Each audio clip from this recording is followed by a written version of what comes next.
ഒരു മാന്യപ്രേക്ഷകന് മാഗട്സിനെ പറ്റിയായിരുന്നു സംശയം. എന്താണ് മാഗട്സ്?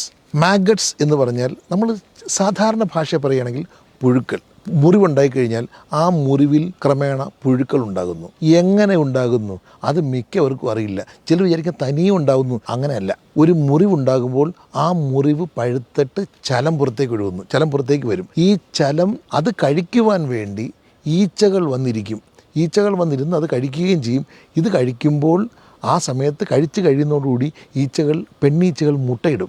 ആ മുട്ടയെ നമുക്ക് കാണാൻ കഴിയും, ചെറിയ മഞ്ഞ കുരുക്കൾ പോലെ കാണും. ഇതെല്ലാം 2-3 ദിവസങ്ങൾക്കുള്ളിൽ തന്നെ പൊട്ടി വിരിയും. ചിലപ്പോൾ ഒരു ദിവസത്തിനുള്ളിൽ തന്നെ പൊട്ടി വിരിയും. പലതരം ഈച്ചകളുണ്ട്. ഒരു ദിവസം കൊണ്ട് തന്നെ പൊട്ടി വിരിയുന്നവരുണ്ട്. പൊട്ടി വിരിഞ്ഞു കഴിഞ്ഞാൽ ഉണ്ടാകുന്ന ലാർവ, ആദ്യത്തെ ചിറകില്ലാത്ത പുഴു പോലുള്ള ലാർവകളെയാണ് നമ്മൾ മാഗട്ട് അഥവാ പുഴുക്കൾ എന്ന് പറയുന്നത്. ഈ മാഗട്സിൻ്റെ ആഹാരം ലൈവ് ഫ്ലഷാണ്. ആ ലൈവ് ഫ്ലഷ് തുരന്ന് തിന്നാണ് ഈ മാഗട്സ് ജീവിക്കുന്നത്.